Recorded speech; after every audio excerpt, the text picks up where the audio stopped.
What happens when a queen's loyalty is questioned? When whispering voices turn into shouts of treason? When the crown itself becomes a cage? From the 11th century to the 16th century, medieval queens found themselves caught in terrifying webs of accusation, facing charges that could mean the end of their power, their freedom, or even their lives. Number 8. Eleanor of Aquitaine. Number 7. Emma of Normandy. Number 6. Joan of Navarre. Number 5. Eleanor Cobham, Duchess of Gloucester. Number 4. Isabella of France. Number 3. Catherine Howard. Number 2. Anne Boleyn. Number 1. Mary, Queen of Scots. Number 8. Eleanor of Aquitaine. Court of Henry II, King of England, pulsed with a dangerous energy in the late 12th century. It was a place of immense power, but also of simmering tensions, especially between the formidable monarch and his equally formidable queen, Eleanor of Aquitaine. She was no ordinary queen. She was a duchess in her own right, ruler of a vast, rich territory in France. She had been Queen of France before she became Queen of England, and her spirit was as untamed as the wild land she ruled. Eleanor brought 2 sons into the world for Henry. Henry, known as the Young King, and Richard, who would later be called the Lionheart. As these boys grew into men, they began to chafe under their father's strict control. The young king was crowned in his father's lifetime, a symbolic gesture meant to secure his succession, but he received no real power. No lands to rule independently. Richard, too, felt his ambitions stifled. The seeds of rebellion were sown not just by youthful impatience, but also, it was said, by a mother's silent encouragement.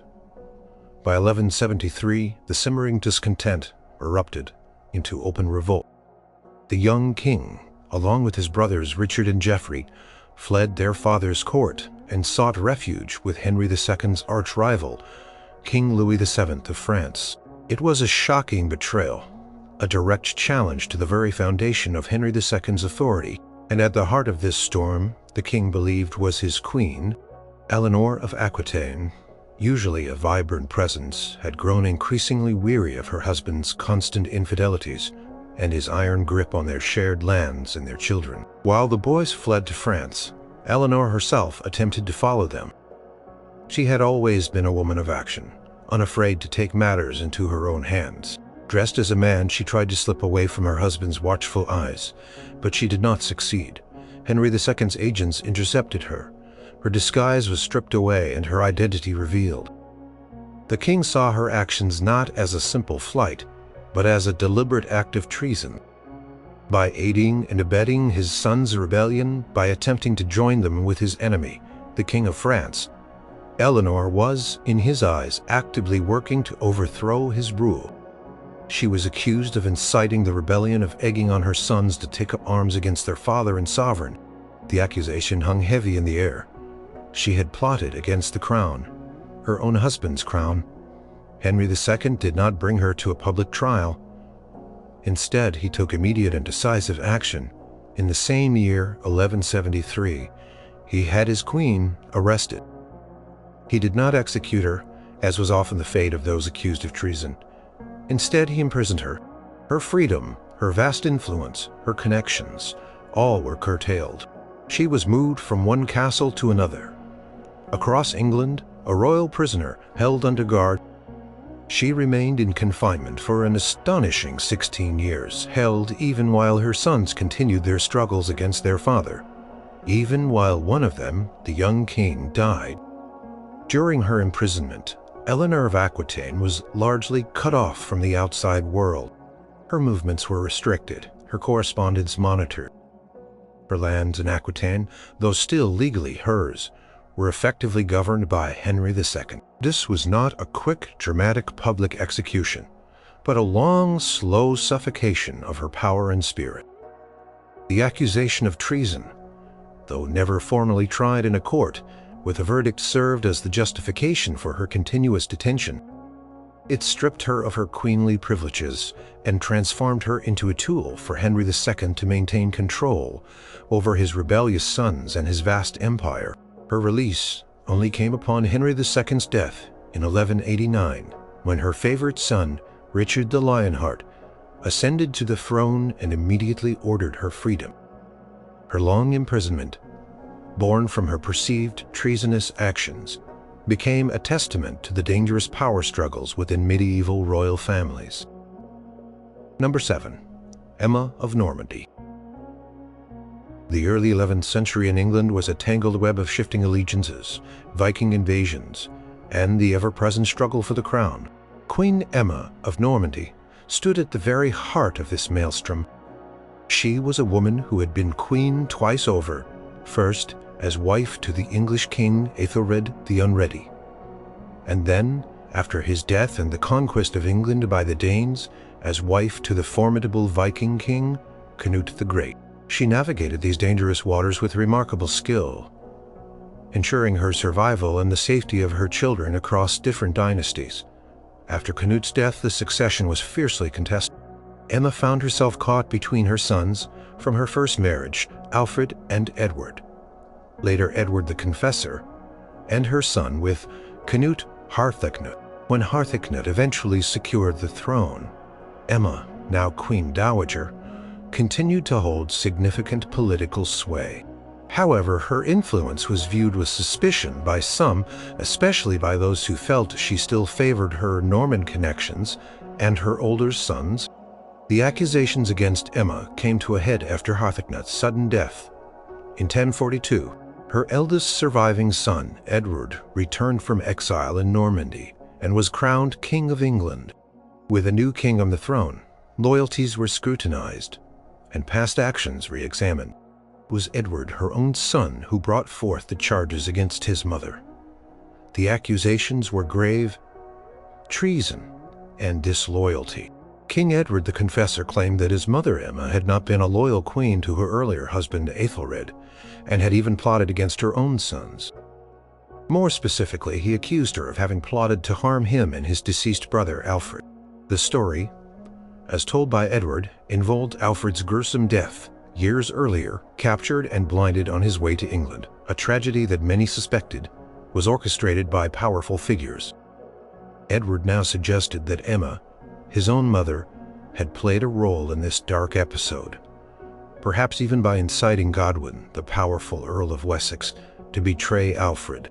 Furthermore, Edward also accused his mother of disloyalty to him personally, and of conspiring with Magnus, King of Norway, a rival claimant to the English throne. The idea that she would align herself with a foreign power against her own son, the rightful king, was a direct attack on the very concept of the crown's security.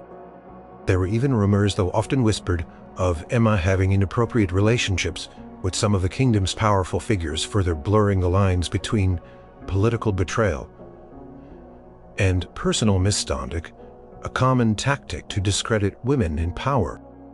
The most dramatic moment of these accusations unfolded in 1043. King Edward moved swiftly. He arrived at Winchester, where Emma resided, and had her treasury seized. Then the accusations were formalized. While no formal trial by jury as we know it occurred, there was a public spectacle designed to prove her guilt or innocence.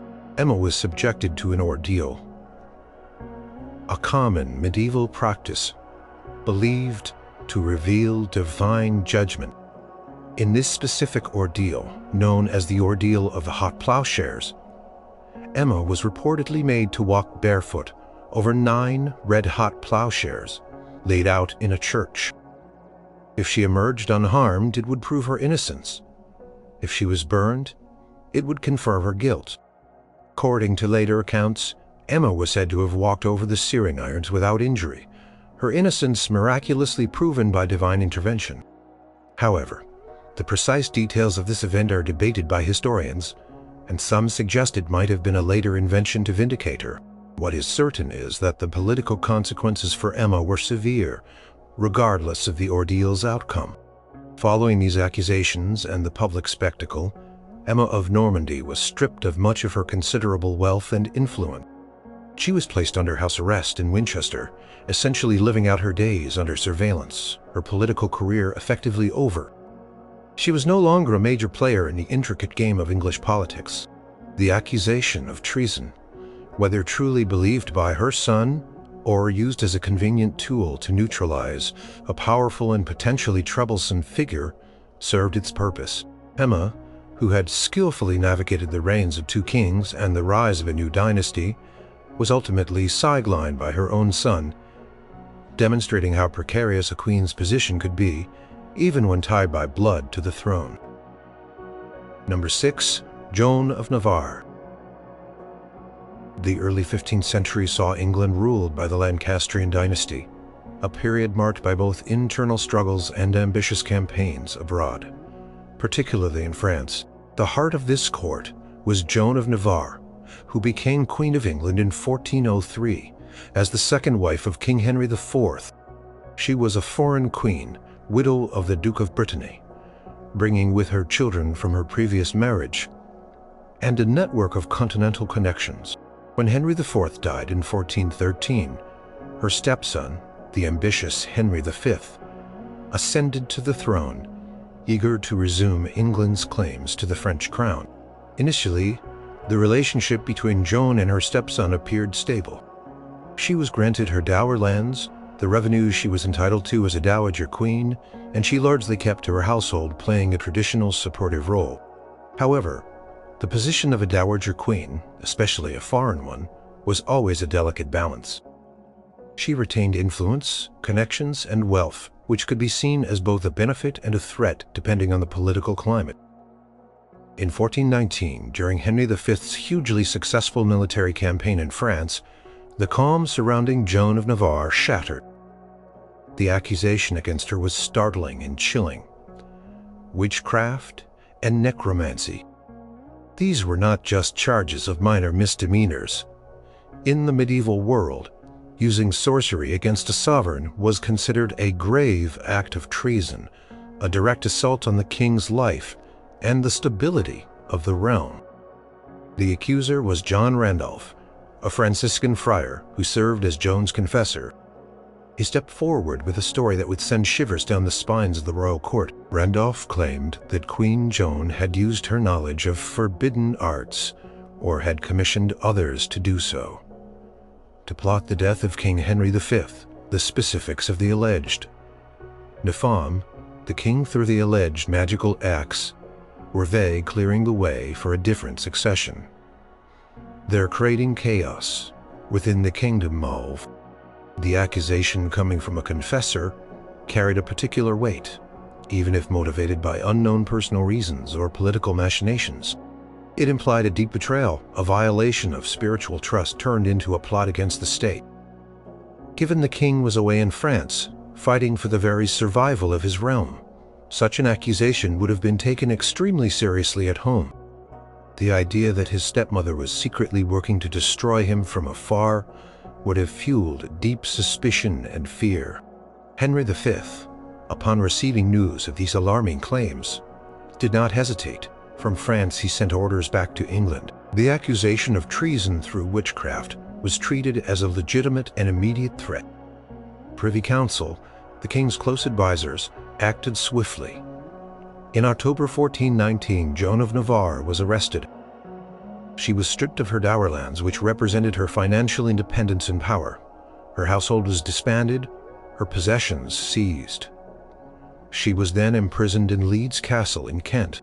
Later, she was moved to other royal strongholds, including Rochester Castle and the much more formidable Portchester Castle. Her children from her first marriage were kept separate from her, and her contact with the outside world was severely restricted. No formal trial by a jury or public spectacle like some other treason cases of the era is recorded.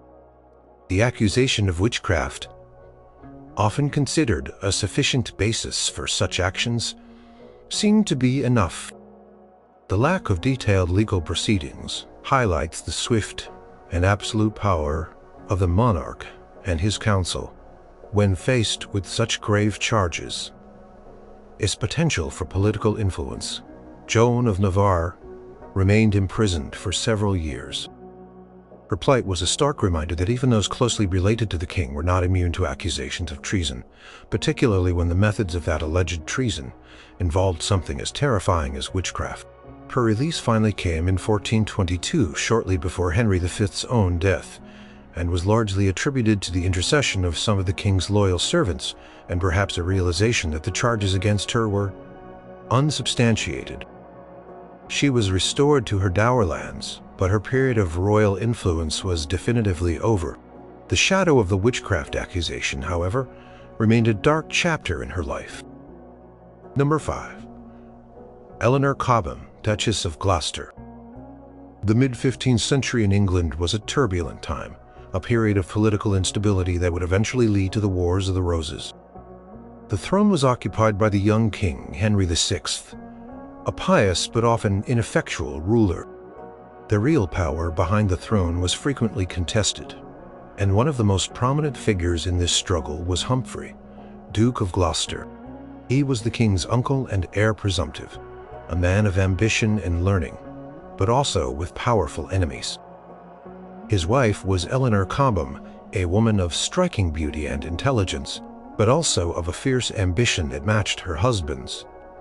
Eleanor was no shrinking violet. She was Humphrey's second wife, and her marriage had been controversial, as it followed a messy divorce from his first wife. Eleanor's quick rise to prominence, coupled with her husband's powerful position, drew the envious and suspicious gaze of other noble families, particularly the ambitious Cardinal Henry Beaufort and his faction, who constantly vied for influence over the young King Henry VI. As the years passed, Humphrey, Duke of Gloucester's influence waned, and the political climate grew increasingly hostile toward him. His enemies sought ways to undermine his power, and his wife, Eleanor, became a convenient target. In 1441, the accusations against Eleanor Cobham burst into the open, shaking the very foundations of the court. The charges were grave: treason by sorcery and necromancy. Eleanor was accused of conspiring to harm the king through forbidden magical practices, specifically to cause his death or to weaken his mind, thereby securing her husband's path to the throne. It was claimed that Eleanor had sought out cunning folk, those who practiced divination and magic, to predict the future of the king.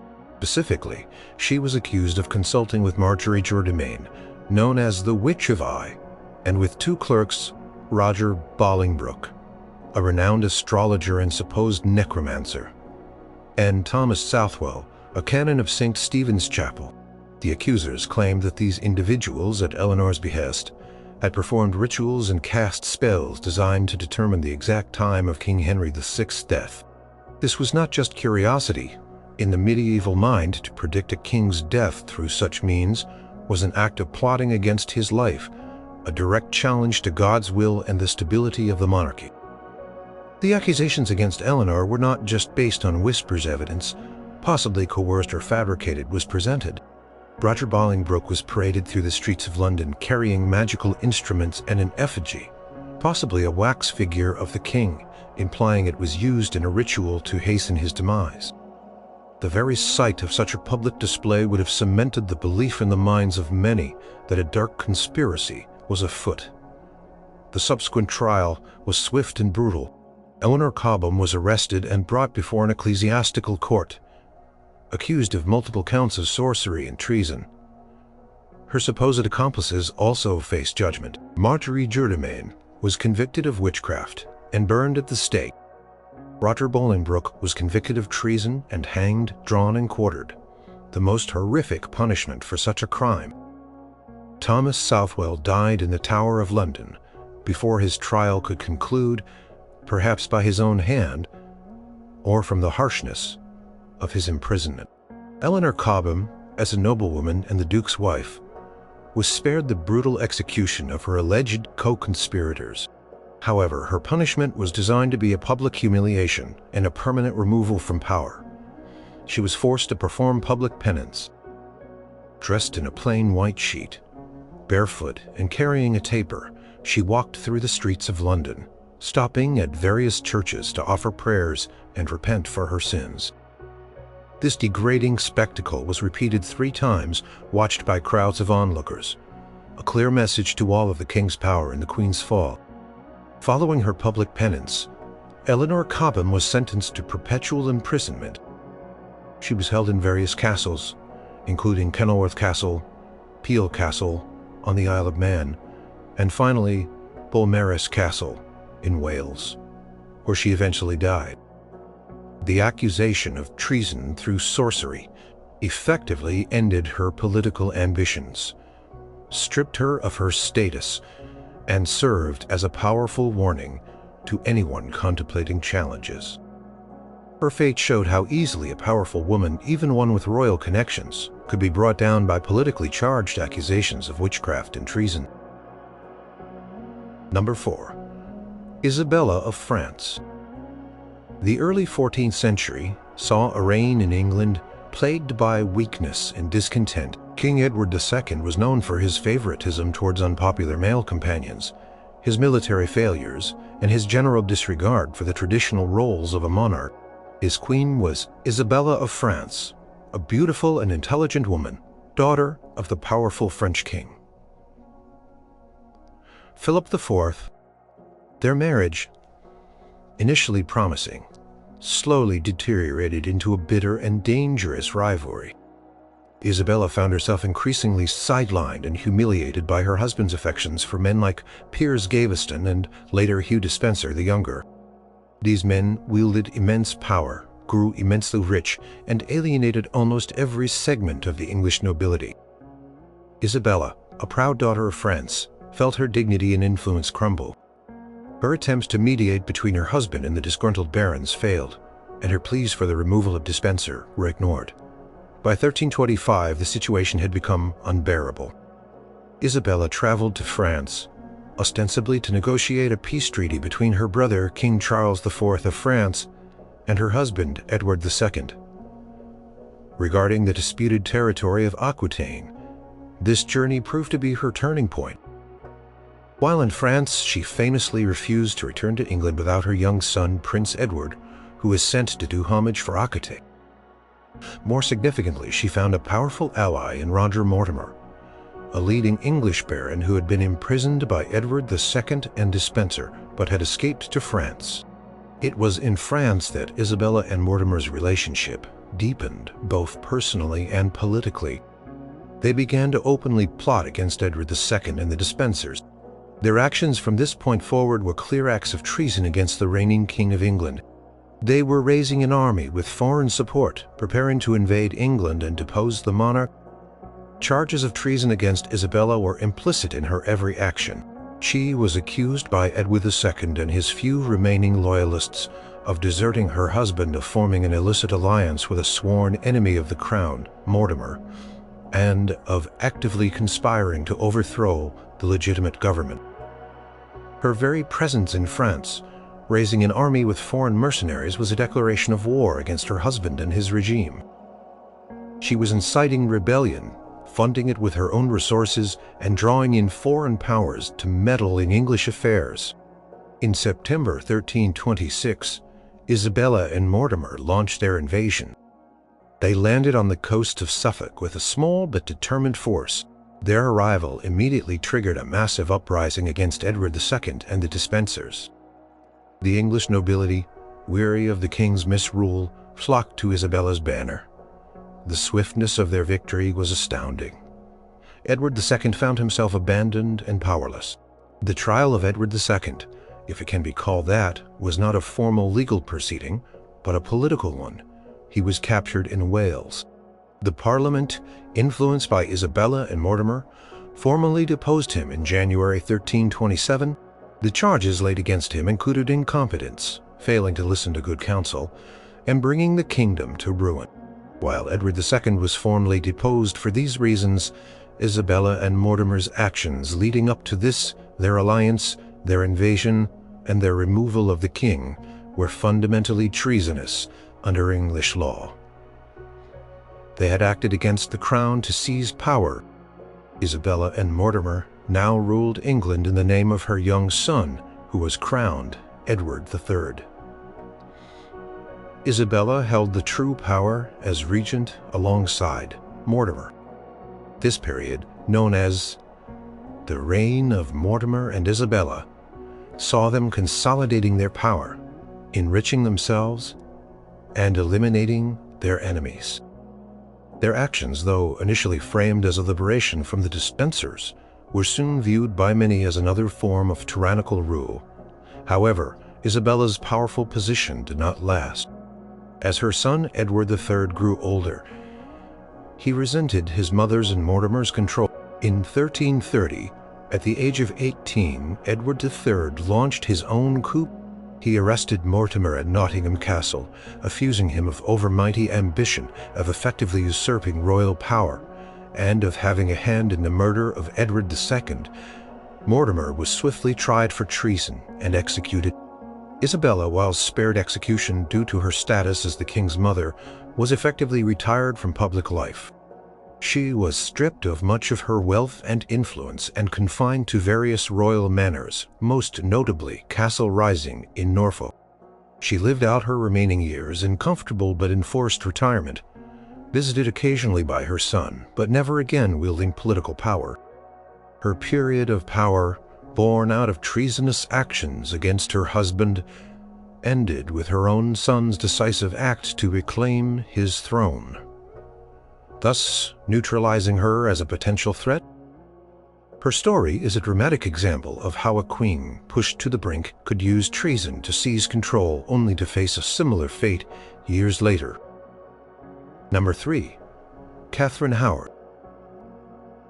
In the glittering, dangerous court of Henry VIII, few careers were as spectacular and as brief as that of Catherine Howard. She was Henry's fifth wife, a young, vivacious woman described as charming and full of life. She became queen in 1540 following the king's disappointing marriage to Anne of Cleves, which had been quickly annulled. Henry, by then an aging and ailing monarch, was utterly captivated by Catherine, who brought a youthful energy back to his court. However, Catherine's past, and indeed her present, held secrets that would prove deadly in the unforgiving world of Tudor politics. She had grown up in the household of her step-grandmother, the Dowager Duchess of Norfolk, an environment that was less supervised than a strictly royal upbringing. During this time, before she even met the king, Catherine had engaged in romantic and sexual relationships with several men, including Henry Manox, her music tutor, and Francis Deriam, a distant relative. These were not just youthful indiscretions. For a woman who would become queen, her virginity and purity were paramount for the legitimacy of any future royal heir. After her marriage to Henry VIII, Catherine's behavior, it was alleged, did not change. While the king doted on his young queen, a new secret affair was said to have begun with Thomas Culpeper, a handsome and favored gentleman of the king's privy chamber. These meetings were facilitated, it was claimed, by Lady Rochford, the sister-in-law of the late Anne Boleyn, who served as Catherine's lady-in-waiting. By late 1541, whispers began to reach the ears of Archbishop Thomas Cranmer, a shrewd and cautious man. Information about Catherine's premarital past, specifically her liaisons with Manox and Dereham, was brought to him. Cranmer, knowing the explosive nature of such revelations to a king who had already gone to such lengths over the perceived purity of his queens, cautiously presented the evidence to Henry. King, initially disbelieving, became enraged as the accusations were corroborated. The very thought that his young adored queen might have been unchaste before their marriage, and perhaps even after. For a queen, infidelity was not merely a moral failing, it was high treason. It directly threatened the legitimacy of the royal line and could introduce a false heir to the throne. The formal charges against Catherine Howard were twofold, both amounting to high treason.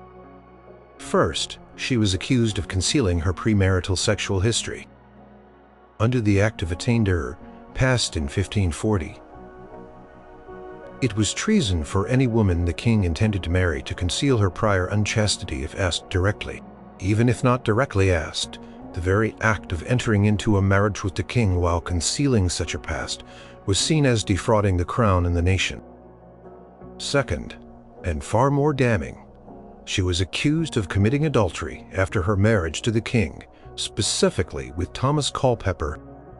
This act, too, was treason under the 1534 Treason Act, as it undermined the king's authority and put the succession at risk. The investigation was swift and merciless. Francis Dereham and Thomas Culpeper were arrested and interrogated. Under torture, both men confessed to their relationships with Catherine. Lady Rochford, implicated in facilitating the affair with Culpeper, also confessed, providing damning details. The evidence against Catherine mounted quickly, becoming undeniable to the king and his council. Catherine Howard herself was not given a public trial in the traditional sense. Instead, an act of attainder was passed against her in Parliament in January 1542. An act of attainder was a legislative act that declared a person guilty of treason without a formal trial. This method was often used by Henry VIII when he wanted to swiftly remove a perceived threat without the lengthy and potentially unpredictable process of a public court. The consequences were immediate and final. Thomas Culpeper and Francis Dereham were executed in December 1541, a gruesome display of what awaited those who dared to violate the king's marital sanctity. Culpeper was beheaded, while Dereham was hanged, drawn, and quartered. Lady Rochford was also found guilty by the act of attainder, and was beheaded shortly after Catherine. On February 13, 1542, Catherine Howard was led to the scaffold on Tower Hill. Within the confines of the Tower of London, she was executed along with Lady Rochford for the crime of high treason. Her reign as queen had lasted less than 2 years. Her fate, like that of her cousin Anne Boleyn, served as a chilling reminder of the absolute power of the monarch and the perilous nature of being a queen who displeased or betrayed the king. Particularly on matters of succession and personal honor. Number 2. Anne Boleyn. The reign of Henry VIII was a whirlwind of political and religious upheaval, driven by the king's desperate desire for a male heir. After 2 decades of marriage to Catherine of Aragon, Henry set his eyes on Anne Boleyn, a lady in waiting at court. Anne was intelligent, spirited, and captivating, but also fiercely independent. Her refusal to become Henry's mistress, insisting on marriage, ultimately led to the monumental break with the Roman Catholic Church and the establishment of the Church of England in 1533. Anne Boleyn became Queen of England. She gave birth to a daughter, Elizabeth, but failed to produce the longed-for male heir. She also made powerful enemies at court, particularly among the conservative faction who disliked her Protestant leanings and her perceived influence over the king. Her sharp wit and independent nature, once attractive to Henry, now seemed to irritate him. After 3 years of marriage, by early 1536, Henry VIII was already growing tired of Anne, and even more critically desperate for another son. It was against this backdrop that Thomas Cromwell, the king's chief minister, an ambitious and ruthless pragmatist, began to orchestrate Anne's downfall. Whether Cromwell genuinely believed the charges or if he was simply following the king's silent command to rid him of an inconvenient wife remains debated. The accusations against Anne Boleyn were swift, sensational, and ultimately devastating. In April 1536, several men connected to the court were arrested. Among them were Henry Norris, a gentleman of the Privy Chamber, Sir Francis Weston, another gentleman of the Privy Chamber, William Brereton, a groom of the Privy Chamber, and Mark Smeaton, a court musician. Then the most shocking arrest of all, George Boleyn, Lord Rochford, Anne's own brother. Finally, on May 2nd, Queen Anne Boleyn herself was arrested and taken by barge to the Tower of London. The formal charges against Anne Boleyn were nothing short of horrific high treason. She was accused of adultery, incest, and conspiring to murder the king. Specifically, she was accused of having sexual relations with the 5 arrested men, including her brother George. These relationships, it was alleged, constituted adultery against the king, which was an act of treason as it jeopardized the legitimacy of the royal succession. Charge of incest with her own brother was particularly heinous, designed to outrage public opinion and paint Anne as morally depraved. Beyond the sexual allegations, Anne was also accused of plotting with these men to murder the king so that she could marry one of them and rule the kingdom. This was the most serious charge of treason, directly aiming at the king's life and the stability of the realm. The evidence presented was circumstantial at best, relying heavily on forced confessions, rumors, and the testimony of Mark Smeaton, the musician, who was rumored to have been tortured. The accused men, it was said, denied the charges, except for Smeaton. Anne Boleyn was tried by a panel of her peers at Westminster Hall on May 15, 1536. Her uncle, the Duke of Norfolk, presided over the trial. An ironic and tragic twist, given the Boleyn family's initial rise. Despite her eloquent defense and impassioned denials, the outcome was predetermined. The accused men were tried separately and convicted of treason. Receiving death sentences, Anne and her brother George were also found guilty. The consequences were swift and absolute. All 5 men accused of adultery, with Anne, were executed. On May 17th, George Boleyn, Lord Rochford, was beheaded on Tower Hill. 2 days later, on May 19, 1536, Queen Anne Boleyn herself was led to a scaffold specially erected within the Tower of London. She delivered a short, composed speech, avoiding direct accusations against the king, but acknowledging her fate.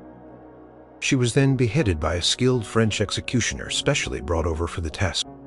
Her body was quickly buried in an unmarked grave within the chapel of St. Peter ad Vincula at the Tower. Her marriage to Henry VIII was subsequently declared null and void, rendering their daughter Elizabeth illegitimate, effectively erasing Anne from the royal lineage. The accusations of treason, whether true or fabricated, served their purpose: to remove an unwanted queen and clear the path for Henry VIII to pursue a new wife, and, hopefully, a male heir. Anne Boleyn's dramatic fall from grace became a chilling testament to the precarious nature of power and life in the Tudor court, especially for a queen who failed to deliver the king's desires. Number 1. Mary, Queen of Scots. The mid-16th century saw 2 powerful female monarchs dominate the British Isles: Elizabeth I of England and Mary, Queen of Scots. They were cousins, both granddaughters of Henry VII, and their relationship was a complex tapestry of kinship, rivalry, and deep suspicion. Mary, a Catholic, had a strong claim to the English throne in the eyes of many Catholics, who considered Elizabeth a Protestant, illegitimate, due to her mother Anne Boleyn's controversial marriage to Henry VIII. This rival claim made Mary a constant threat to Elizabeth's reign. Mary's own reign in Scotland was short and tumultuous, marked by scandal, rebellion, and the murder of her second husband. In 1568, facing an uprising by her own Protestant nobles, Mary fled to England, seeking refuge and aid from her cousin Elizabeth. Instead, Elizabeth, wary of Mary's dynastic claim and her Catholic faith, chose to keep her imprisoned, albeit in relative comfort, for nearly 2 decades.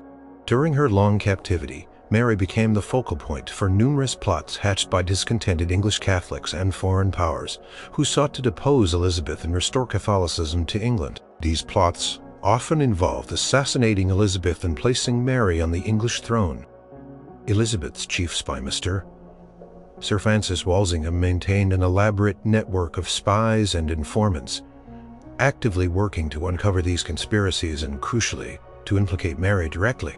The accusations against Mary, Queen of Scots, were consistently about treason, plotting to overthrow Elizabeth I and seize the English throne, often through violent means, including regicide. The most significant of these was the Babington Plot. This conspiracy, uncovered in 1586, involved a group of English Catholics, led by Anthony Babington, who planned to assassinate Elizabeth and instigate a Catholic uprising. Walsingham's agents intercepted and deciphered secret correspondence between Mary and the Babington conspirators. These letters, using a sophisticated cipher, appeared to show Mary explicitly approving the plot to assassinate Elizabeth. while Mary's supporters would later argue that the letters were forged or that she never explicitly approved of the assassination. The deciphered messages presented by Walsingham's intelligence were deemed sufficient proof by the English authorities. The evidence painstakingly collected by Walsingham was presented as undeniable proof of Mary's treason. She was accused of violating the Act for the Queen's Safety, a specific law passed in 1585 that made it treasonable for any person for whom the succession to the crown was plotted, to know of and consent to such a plot. Mary was precisely such a person, and the Babington letters appeared to show her consent. In October 1586, Mary, Queen of Scots, was brought to trial at Fotheringhay Castle, where she was imprisoned. It was a formal trial attended by 36 commissioners, including powerful nobles, privy councillors, and judges. Mary, despite her status as a sovereign queen, was denied legal counsel and faced an array of accusers without a defense attorney. She consistently denied the charges, claiming she had been framed, that her correspondence had been tampered with, and that, as a sovereign queen, she was not subject to English law. She argued that she had merely sought her freedom, not the death of Elizabeth. However, the decoded letters and the confessions of the Babington conspirators, who were executed for treason in September 1586, were presented as irrefutable evidence. Despite Mary's spirited defense and protestations of innocence, the court found her guilty of treason. The verdict was sent to Parliament, which then petitioned Elizabeth to sign Mary's death warrant. Elizabeth I hesitated for months, acutely aware of the political implications of executing a fellow anointed monarch. However, mounting pressure from her advisors and fears for her own life, especially after the discovery of yet more Catholic plots, eventually led her to sign the warrant. On February 8, 1587, Mary, Queen of Scots, was led to the scaffold in the Great Hall of Fotheringhay Castle. She dressed regally, in black with crimson, beneath symbolizing martyrdom. She continued to proclaim her innocence and her Catholic faith to the very end. She was executed by beheading, a grim end for a woman who had been born a queen and remained a queen until her final breath. The accusations of treason, rigorously pursued and seemingly proven by her accusers, ultimately sealed the fate of the woman who was Elizabeth I's greatest dynastic threat.